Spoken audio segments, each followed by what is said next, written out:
Hello, and welcome to Living Legacies of the Ozarks. My name is Hayden Head. And my name is Sue Head, and we're coming to you today from the Ralph Foster Museum on the campus of College of the Ozarks. We sure are, and we're in one of my favorite parts of the Ralph Foster Museum because this is the Thomas Hart Benton alcove, I guess you would call it. It's pretty cool. Right behind us, we have a picture. It was commissioned by 20th Century Fox for the Grapes of Wrath movie. And they commissioned Thomas Hart Benton to do this particular painting. And it also ended up as the frontispiece of one of Steinbeck's issues of the novel. So pretty cool. Yeah, wow. But Sue, more exciting than that is our guest today. Oh, I'm so excited to have our dear friend Sam Kaunley. Sam serves as the pastor of Sanctuary of Hope here in Branson, retired Missouri Highway Patrolman, and lots of other things. So we're so glad to have you here today, Sam. I'm so happy to be here. You two are two of my favorite people, and in this setting, couldn't be better. Thank you so much, Sam. One of my favorite memories here locally is when one Saturday morning, I think you took me around to different places over around Bradleyville and Forsyth and Mildred, big town of Mildred. And that just meant the world to me to meet some of the folks out there. Oh, those are genuine people, and they're so gifted. Some of these people, people don't really realize the art in these folks and their music. And how and what they can create, and it's just hidden treasures all over this part of the country. There really are, and that's so much of what Living Legacies is about, is trying to preserve the character of the people of the Ozarks and their stories. Now, Sam, you're Pastor Sam, Dr. Kaunley at Sanctuary of Hope, but you were also in the Highway Patrol for many years before that. And I'll bet you have some stories that came out of that experience. Well, back in the 70s when I was a trooper down here, there was still moonshine. So that will tell you something. And a lot of wonderful stories and some very funny, some sad stories, but some very funny stories of the folks in this area. And it's a treasure to me. Anything come to mind? Oh, Tell us. Tell us. Oh, I mean, so many. You know, you and I have talked about a lot of those different stories. The one about Tom that you've heard about. Tom is a tragic story, but it's one I could always hear again. Well, do you have time for that? Sure, I we'd think love we do. to. It was if you'll picture in your mind a fall day on I forget what day of the week it was, just a fall day, kind of quiet in the afternoon, and school had started, so it slowed down here in this area, and troopers weren't quite as busy. And I was at the Taney County Sheriff's Office, and the phone rang, and I said, Taney County Sheriff's Office, Trooper Kaunley, and I heard the voice on the other end. He said, Sam, is that you? And I said, yeah. He said, this is Biggin. And I knew Biggin, and Biggin was one of the big guys. He was about 6'5" and 300 pounds, and he had two brothers bigger than him, but when he called, I said, what's wrong? And he said, someone's killed Tom. And I went, oh, no, you got to be kidding. He was, no, and we caught them. And he said, we've got them here at Kentucky Holler. And he said, I'll just tell you right now, my brothers died, who's with you? And I said, well, Theron, who ended up being the sheriff, Theron Jenkins of Taney County, a great guy. And he is a native of this area. And Theron just had one eye. He had one eye put out while he was sucker grabbing, I think, down on Swan Creek. And I'm just going to tell this story as I would there. And so when I would go places, he would want me to drive because he couldn't see out of both eyes. And it was funny when we were on manhunts or something or looking. One day it was a sunny day, and he said, do you see him? And I went, no. And he said, I don't either. So he heard the conversation. He said, they call me Young Sam because I was the youngest trooper to ever come down here. It was crazy at that time. And so he said, drive us down there. And Biggin said, well, you've got about 30 minutes to get here. And it was a drive to do that. So he hopped in the car, and we drove like crazy. Got down to Kentucky Holler, and when we did, there was a pickup truck. And in the back, on the bed of the pickup truck, there were two guys laying bound and gagged, and they're pig-tied, they call them. Their legs, feet behind them, and their hands behind them, and they were in the bed of the pickup truck. And there at Kentucky Holler, at that big sycamore tree, were two ropes hanging over the top. And they said, we're going to hang them. And I said, okay. And so growing up in the culture of the mountains and the hills, I knew there was a code of the hills. And so I didn't say anything. I just walked up and looked at those two guys, and I'll never forget the look on their eyes when they saw me, like do something. And so the three brothers are standing there, and I said, tell me about it. He said, they just shot Tom right out of Mom's front yard. I said, I can't believe that. But they did, and killed him. And I said, well, what are you going to do? And he said, we're going to hang him. And so I said, okay, they need hanging, but let's talk just a little bit. And I mean, this happened, like I'm telling you. So I looked around, and they were talking, and Theron started talking to them, and they were getting ready to string them up. And I looked in the front of this truck, and there were two brand new shotguns, really expensive shotguns. And so I walked around, I got the shotguns out, and I said, is this what they used? And Biggin said, yeah, that's it. And I said, well, Biggin, I know this is it's not fair, and you can't bring Tom back. And I knew Tom, and I hate that, but if we give you these two shotguns with it, maybe, and just get them out of here and make them never come back again, do you think possibly we could do that? He goes, well, I don't know. I think it's gone too far. I said, well, talk to your brothers. So they talked, and when they came back, and they said, well, we can't bring Tom back, and I hate it, and we want to hang them, and they need hanging. I said, yeah, they do. They really do for that, but just think about maybe taking these shotguns instead. And so they talked a little bit more and said, all right, we'll do it. So I untied those guys, and I said, you have no idea how fortunate you are right now, because if I hadn't gotten here and the sheriff hadn't gotten here, and they said, we know that. I said, I would suggest you leave Taney County and never come back again. And so they got in their truck, and they threw gravel all over the place getting out of there. And I was still standing there with the brothers, and they had their shotguns. And I said, I don't know what to say. He goes, I don't either. He said, Mom found Tom when he was just an egg, because Tom was a turkey, and raised him from an egg.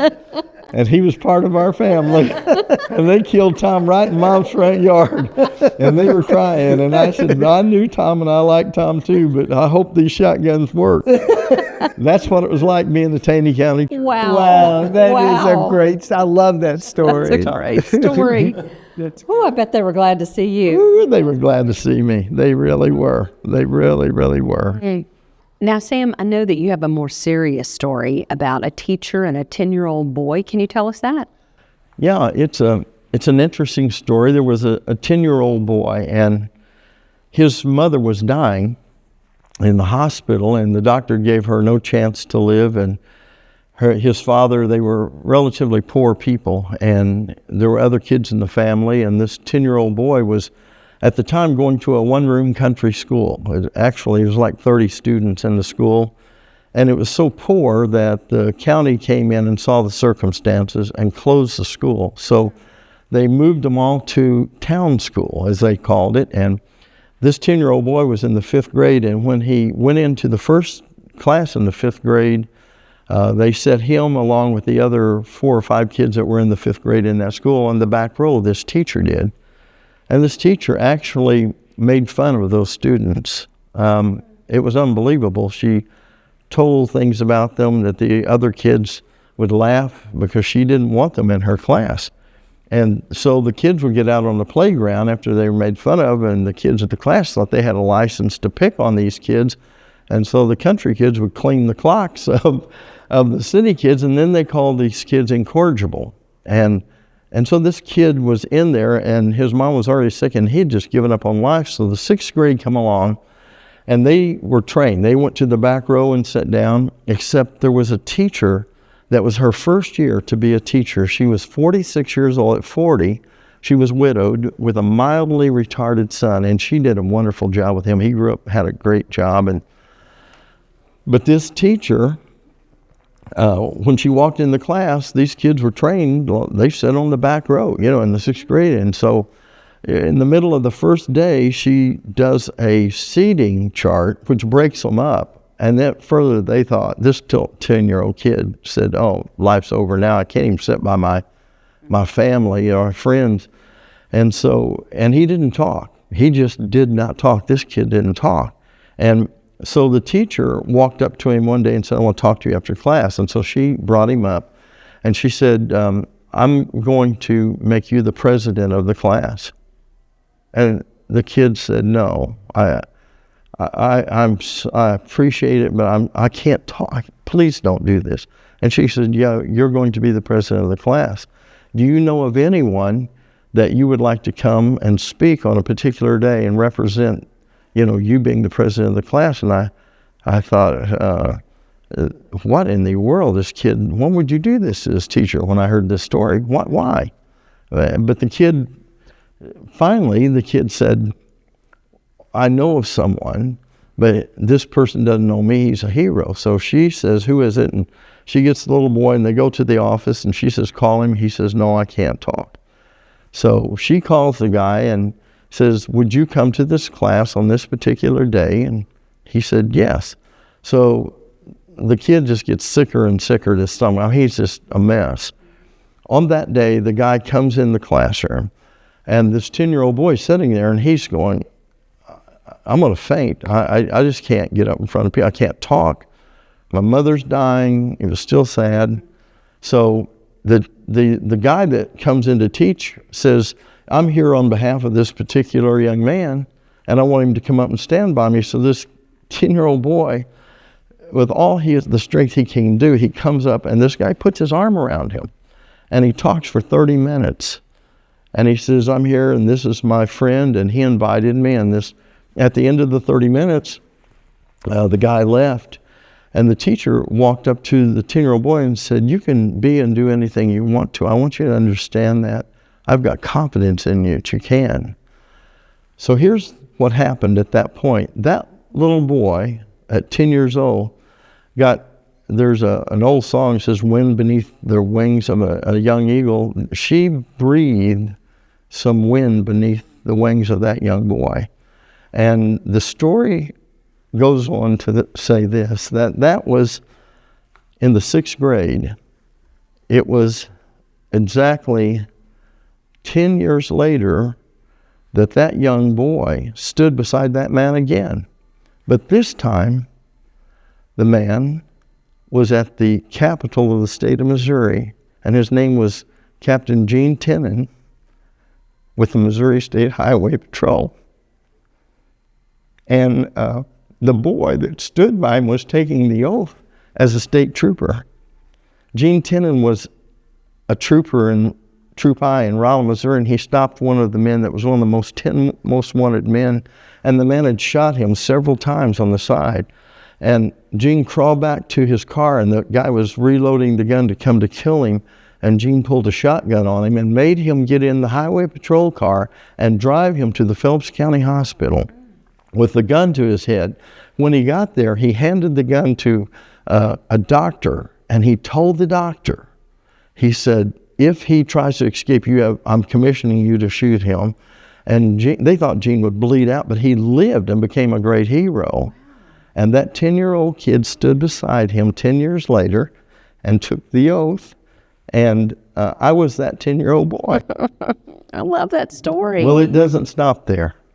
15 years later, I was given an award, and not deserving. I don't know how I got this, but I was chosen. Roy Blunt had got it the year before as the Outstanding Young Public Servant for the state of Missouri. So I went up and I got the award, and I came back, and on the way home, I stopped by this old teacher, now not that long black hair, Miss Aline Cheney, now this older lady with long white hair. And I knocked on her door, and I said, Miss Cheney, I'm here. I just left this award, and I got this award, but I'm not the one that deserves it. And I took this medallion off, and I laid it on her. And I was getting ready to leave, and I asked her a question. Miss Cheney, why did you choose me to be the president of the class? She said, oh, Sam, I chose every kid in the class was the president of. And I said, well, what was I the president of? She said, you were the president of the public relations class. You were the president of the public relations group. 15 years from that point, I became the director of public relations and communications for the southern half of the United States for the Burlington Northern Railroad. She was more than a teacher, she was a prophet, but she gave this 10-year-old boy that, believe it or not, couldn't talk, she gave him the wind beneath his wings, and I found out the value of a teacher and the value of someone that will love someone and take the time to care for someone that doesn't have any confidence in themselves at all. So I'm that story, and she's that lady, and that's why I've been involved in education. I've served on boards of several seminaries and schools, and I love education, but I like to find the people like you, Sue Head, Dr. Head, because you're one of those kind, and you are too, Hayden. You're both those kinds of people. That's why I hang around you. Thank you. Yeah. Thank you so much, Sam. Thank you for your story and for joining us. And two words that really motivate living legacies are hope and hospitality. And I think that your stories, well, I don't know about Tom, but certainly the other one exemplifies both of those. And we appreciate your being here. And thank you so much for joining us here at Living Legacies of the Ozarks. Have a great day, and remember to live your hope in hospitality for others. Thank you so much.